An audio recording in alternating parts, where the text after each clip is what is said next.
નમસ્કાર બાળ મિત્રો, આપ સૌ ઘરે જશો અને આપના વડીલોનું ખ્યાલ ધ્યાન રાખતા હશો એવી આશા રાખું છું.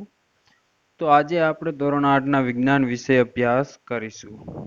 મારી નોટબુક ભાગ 1.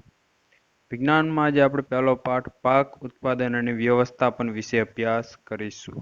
તો પ્રસ્તાવના વિશે આપણે જાણીએ તો એમાં તમને અમુક પ્રશ્નો પૂછવામાં આવેલા છે. પહેલો પ્રશ્ન: સજીવો વિવિધ જૈવિક ક્રિયાઓ કરવા માટેની શક્તિ કેવી રીતે મળે છે? તો કેવી રીતે મળે એમને? તો સજીવોને વિવિધ જૈવિક ક્રિયાઓ કરવા માટેની શક્તિ ખોરાકમાંથી મળે છે. બીજો પ્રશ્ન: વસ્તીની ખોરાકની જરૂરિયાત પૂરી કરવા માટે ખેત ઉત્પાદન અંગે શું જરૂરી છે? તો વસ્તી ખોરાકની જરૂરિયાત પૂરી કરવા માટે તેનું નિયમિત ઉત્પાદન, યોગ્ય વ્યવસ્થાપન અને વિતરણ આવશ્યક છે. ખેતી પદ્ધતિઓ. તો 3 નંબર પાક. પાકની વ્યાખ્યા આપો. જ્યારે કોઈ એક જ પ્રકારના છોડને કોઈ સ્થાન પર મોટી માત્રામાં ઉછેરવામાં આવે તો તેને પાક કહે છે. 4. શેના આધારે પાકને વર્ગીકૃત કરવામાં આવે છે? તો જે ઋતુમાં આપણે પાકને ઉગાડીએ છીએ તેના આધારે તેનું વર્ગીકરણ કરીએ છીએ. પ્રશ્ન નંબર 5. ભારતમાં પાકને ઋતુના આધારે કેટલા ભાગમાં વર્ગીકૃત કરવામાં આવે છે અને કયા કયા? તો ભારતમાં પાકને ઋતુના આધારે 2 ભાગમાં વર્ગીકૃત કરવામાં આવે છે. એક છે ખરીફ પાક અને બીજો છે રવિ પાક. હવે પ્રશ્ન નંબર 6માં તમને તફાવત આપેલો છે. ખરીફ પાક અને રવિ પાક વિશે તફાવત જણાવો. તો જે ખરીફ પાક વિશે આપણે જાણીએ પહેલા કે જે પાકને વરસાદની ઋતુમાં રોપવામાં આવે તેને ખરીફ પાક કહે છે. તો રવિ પાકમાં શું આવશે સામે? કે જે પાકને શિયાળામાં રોપવામાં આવે તો તેને રવિ પાક કહે છે. ખરીફ પાકમાં ઉદાહરણ જોઈએ: ડાંગર, મકાઈ, સોયાબીન, મગફળી, કપાસ વગેરે. તો સામે રવિ પાકમાં શું આવશે? ઉદાહરણ તરીકે ઘઉં, ચણા, વટાણા, રાય, અળસી વગેરે જેવા પાકો રવિ પાક કહેવામાં આવે છે. પ્રશ્ન નંબર 7. નીચેના પૈકી કયું વિધાન સાચું નથી? તો નીચે તમને 4 વિધાનો આપેલા છે. એમાં તમે જોઈ શકો છો કે જે ડી વિકલ્પમાં જે આપેલું છે કે બધા જ પાક બધી ઋતુમાં થઈ શકે છે, તો તે ખોટું છે. બધા પાક બધી ઋતુમાં થઈ શકતા નથી. પ્રશ્ન નંબર 8. સોયાબીનના ઉછેર માટે નીચેનામાંથી કઈ બાબત જરૂરી નથી? તો શું આવશે? જે તમે ચોપડીમાં ભણી ગયા એ પ્રમાણે ઊંચું તાપમાન જરૂરી નથી. પ્રશ્ન નંબર 9. પાક ઉછેર પર અસર કરતા પરિબળો વિશેની તમને સમજૂતી આપેલી છે. પ્રશ્ન નંબર 10. પાક ઉત્પાદનની મૂળભૂત પદ્ધતિઓ કઈ છે? જે પાક ઉત્પાદન થાય એના માટેની અમુક પદ્ધતિઓ હોય એના માટેની વાત કરેલી છે તમને. નીચે પ્રશ્ન નંબર 10માં તમને એક કારણ પણ આપેલું છે કે ડાંગરને શિયાળામાં ઉછેરવામાં આવતા નથી, તો એનું શું કારણ હશે? એ પણ તમને આપેલું છે. પ્રશ્ન નંબર 11. પાક ઉત્પાદનના કાર્ય પદ્ધતિ એટલે કે ખેતી પદ્ધતિ એટલે શું? ખેતી પદ્ધતિના નામ જણાવો. તો જે તમને અંદર મારી નોટબુકમાં આપેલું છે. હવે પહેલો ભાગ આપણે કે જે ખેતી માટેનું પહેલું પગથિયું હતું કે ભૂમિને તૈયાર કરવા ખાલી જગ્યા. તો જમીનને તૈયાર એ પાક ઉત્પાદનનું કયું પગથિયું છે? તો શું આવશે? પ્રથમ પગથિયું. નીચે આપેલા કેટલાક વિધાનો જમીનને પોચી કરવા બાબતે સાચા કે ખોટા તે જણાવો. તો પહેલો, જમીન પોચી કરવાના કારણે જમીનમાં રહેલો વાયુ મુક્ત થાય છે. તો શું આવશે? સાચું. જમીન પોચી કરવાના કારણે વનસ્પતિના મૂળ જમીનમાં ઊંડે સુધી વિકસે છે, જેના કારણે વનસ્પતિ જમીનમાં સારી રીતે સ્થાપિત થાય છે. તો શું આવશે? સાચું. પોચી જમીન અળસિયા અને સૂક્ષ્મ જીવોનું જમીનમાં વૃદ્ધિ અટકાવે છે. ખોટું. તો શું થશે? પોચી જમીન એના માટે સારી કહેવાય, એનો વિકાસ કરે. ચોથું, જમીન પોચી કરવાના કારણે જમીનમાં ઉપલા સ્તરમાં પોષક દ્રવ્યોનું પ્રમાણ વધે છે. તો જે પોષક દ્રવ્યો નીચે હશે એ ઉપર આવશે. તો શું થશે? સાચું. પોચી જમીનમાં ખાતર સરળતાથી મિશ્ર થઈ જાય. સાચું.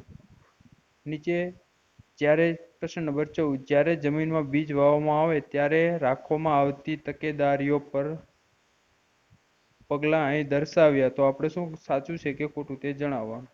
પહેલું, બીજને જમીનની ચોક્કસ ઊંડાઈએ વાવવામાં આવે છે. તો સાચું કે અમુક ચોક્કસ ઊંડાઈએ એને વાવવામાં આવે છે.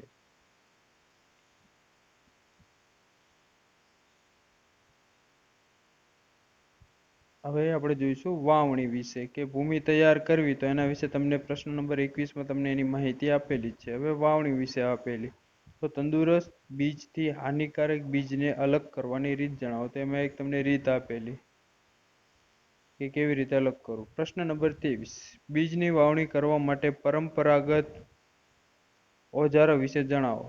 તો પરંપરાગત રીતે બીજની વાવણી કરવા માટે વપરાતા ઓજાર ગરણી આકારનું હોય છે.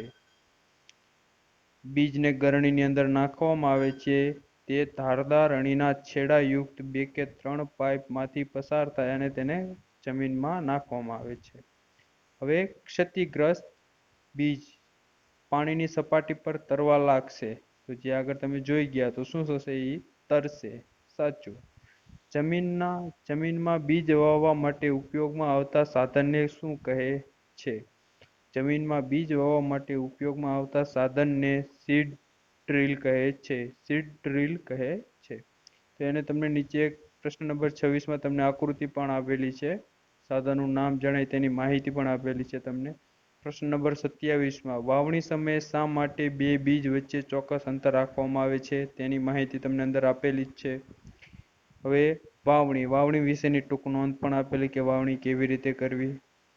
પછી 29 પ્રશ્નમાં નર્સરીમાં છોડને નાની નાની કોથળીઓમાં કેમ રાખવામાં આવે છે? એની પણ માહિતી તમને આપેલી જ છે અંદર. હવે કુદરતી અને કૃત્રિમ ખાતર ઉમેરવું. તો ખાતર ઉમેરવાની વિશે વાત આપેલી. પ્રશ્ન નંબર 3, વ્યાખ્યા આપો. કુદરતી ખાતર અને કૃત્રિમ ખાતર. તો કુદરતી ખાતર કોને કહે છે? વનસ્પતિ અને પ્રાણીઓના અવશેષનો વિઘટન બનતા ખાતરને કુદરતી ખાતર કહે છે. બીજું, કૃત્રિમ ખાતર. કારખાનામાં રાસાયણિક પ્રક્રિયાથી બનાવવામાં આવતા ખાતરને કૃત્રિમ ખાતર કહે છે. પ્રશ્ન નંબર 32, સતત એક જ પાક ઉગાડવાથી જમીન પર શું અસર થાય છે? સતત પાકને ઉગાડવાથી જમીનમાંથી કેટલાક પોષક દ્રવ્યો ઓછા થઈ જાય છે. આ ક્ષતિ પૂરી કરવા માટે ખેતરમાં ખેડૂત કુદરતી ખાતર આપે છે. આ પ્રક્રિયાને ખાતર આપવાની ક્રિયા કહે છે. પાક છોડ નબળા પડી જાય ત્યારે ખાતર નાખવામાં આવે છે. ખાતર આપવાની ક્રિયા એટલે શું? સતત પાકને ઉગાડવાથી માટીમાંથી કેટલાક પોષક દ્રવ્યો ઓછા થઈ જાય છે. આ ક્ષતિ પૂરી કરવા માટે ખેડૂત ખેતરમાં કુદરતી ખાતર આપે છે, જેને ખાતર આપવું કહેવાય છે. પ્રશ્ન નંબર 34, કુદરતી ખાતર એક ખાલી જગ્યા પદાર્થ છે અને જે ખાલી જગ્યા અથવા પ્રાણીઓના વિઘટનથી પ્રાપ્ત થાય છે. શું આવશે? કુદરતી ખાતર એક કાર્બનિક પદાર્થ છે જે વનસ્પતિ અથવા પ્રાણીઓના વિઘટનથી તૈયાર થાય છે. પ્રશ્ન નંબર 35, કારણ આપો. અળસિયા ખેડૂતના મિત્ર છે. તો અળસિયા એક ખેડૂત માટે ખેતી માટે સારા છે. એના વિશે માહિતી આપેલી છે તમને.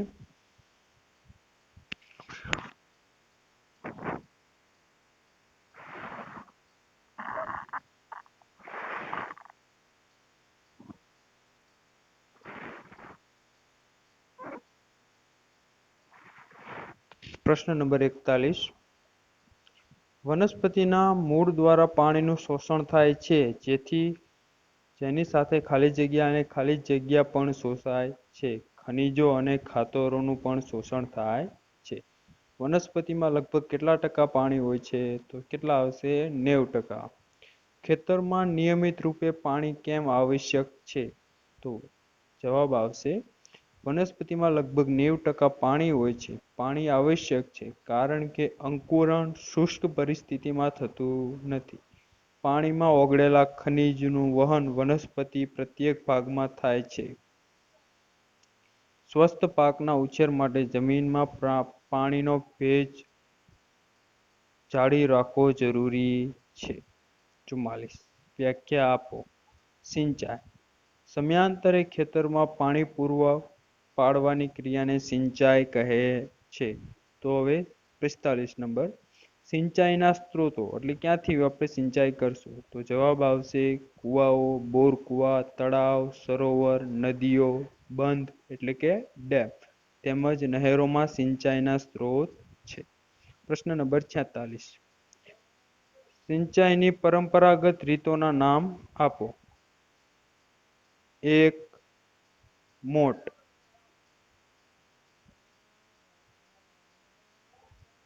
ગરગડી યુક્ત વ્યવસ્થા,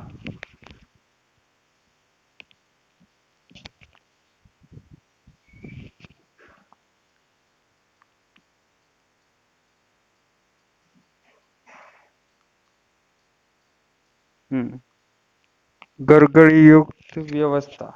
બીજું ચેઇન પંપ. ત્રીજું ઢેકલી.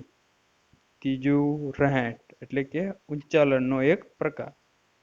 પ્રશ્ન નંબર 47. સિંચાઈ માટે પાણીને ઉપર ખેંચવા શેનો ઉપયોગ કરવામાં આવે છે? તો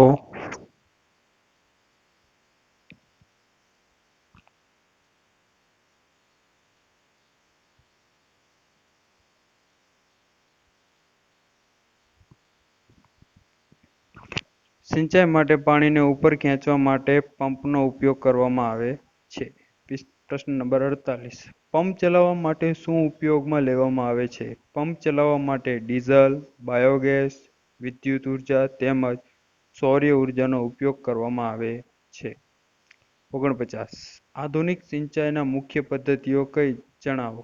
તો આધુનિક એટલે કે અત્યારે ફુવારા પદ્ધતિ અને ટપક પદ્ધતિ. ફુવારા પદ્ધતિ અને ટપક પદ્ધતિ વિશે તમને નીચે માહિતી આપેલી છે.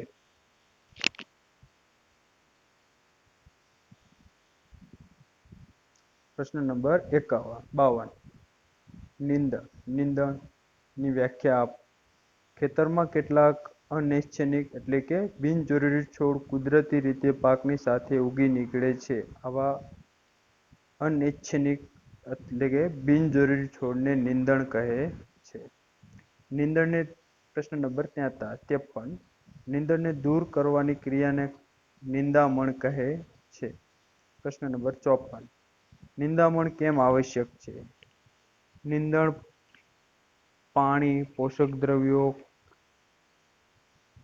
જગ્યા તેમજ પ્રકાશ માટે મુખ્ય પાક સાથે સ્પર્ધા કરી તેની વૃદ્ધિ પર અસર કરે છે.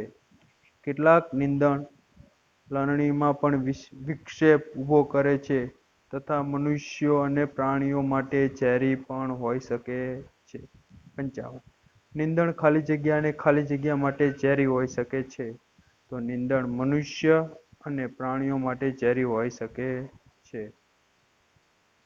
તો નિંદણને દૂર કરવા માટે ખેડૂત કઈ કઈ પદ્ધતિઓ અપનાવે છે જે નીચે આપેલી છે. હવે પ્રશ્ન નંબર 57. વ્યાખ્યા આપો. નિંદણ નાશક. નિંદણને કેટલાક રસાયણોની મદદથી દૂર કરવામાં આવે છે જેને નિંદણનાશક કહે છે. ખેડૂતને નિંદણનાશકનો ખેતરમાં છંટકાવ કઈ રીતે કઈ સાવધાની રાખવી એના વિશે માહિતી આપેલી છે નીચે. એનાથી છંટકાવ કરતી વખતે મોં અને નાક પર કપડું ઢાંકી દેવું જોઈએ એની માહિતી આપેલી છે. પ્રશ્ન નંબર 60. વ્યાખ્યા આપો. લણણી. પાકની લણણી એક અગત્યનું કામ છે. પાક જ્યારે પૂર્ણ પરિપક્વ થઈ જાય ત્યારે તેને કાપવાની ક્રિયાને લણણી કહે છે. 61. આપણા દેશમાં ખાલી જગ્યાની મદદથી હાથ વડે લણણી થાય છે. તો શું આવશે? દાતરડું. પ્રશ્ન નંબર 62. પાકની લણણી માટે વપરાતું સાધન. તો જે આપણે પાકની લણણી માટે જે વપરાય એને શું કહેવાય? હાર્વેસ્ટર. વ્યાખ્યા આપો. થ્રેશિંગ. કાપવામાં આવેલા પાકમાંથી બીજ એટલે કે અથવા દાણાઓને ભૂસામાંથી અલગ કરવાના હોય તેને થ્રેશિંગ કહે છે. થ્રેશિંગ વિશે નીચે તમને ટૂંક નોંધ આપેલી છે. પછી કમ્બાઈન મશીન વિશે તમને ટૂંક નોંધ આપેલી છે. પ્રશ્ન નંબર 66. નાના ખેતર વાળા ખેડૂતો અનાજના દાણાને ખાલી જગ્યા જેવી ક્રિયાઓથી અલગ કરે છે. તો શું આવશે? ઉપણવાની ક્રિયાઓથી અલગ કરે છે. હવે સંગ્રહ. ધાન્ય પાકોને જે જગ્યાએ સંગ્રહ કરવામાં આવે તે જગ્યાએ પાકને કોનાથી સુરક્ષિત રાખવા પડે છે? તો ધાન્ય પાકને જે જગ્યાએ સંગ્રહ કરવામાં આવે છે તે જગ્યાએ પાકને ભેજ, કીટકો, ઉંદરો તથા સૂક્ષ્મજીવોથી સુરક્ષિત રાખવા પડે છે. ધાન્ય પાકો સંગ્રહ પહેલા શું કરવું એના વિશે માહિતી આપેલી છે તમને અંદર. પ્રશ્ન નંબર 69. ખેડૂતો પોતાના પાકના ઉત્પાદનનો સંગ્રહ ક્યાં કરે છે? તો ખેડૂતો પોતાના પાકના ઉત્પાદનનો સંગ્રહ કોથળીઓ, ધાતુના મોટા પીપળાઓ તેમજ મોટા પાયા પર અનાજ સંગ્રહ સાયલોમાં એટલે કે ધાતુના ઉચ્ચ પાત્રોમાં કરે છે.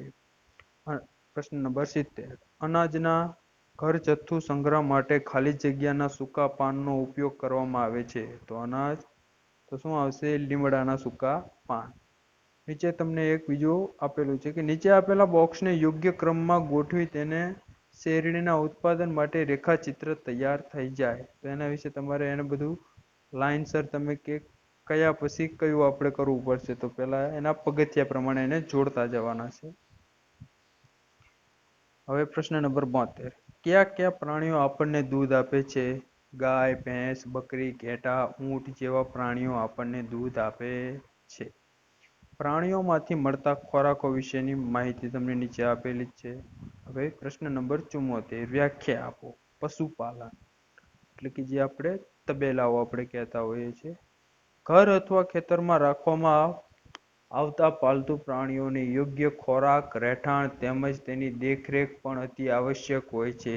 જ્યારે આને મોટા પાયા પર કરવામાં આવે તો તેને પશુપાલન કહે છે.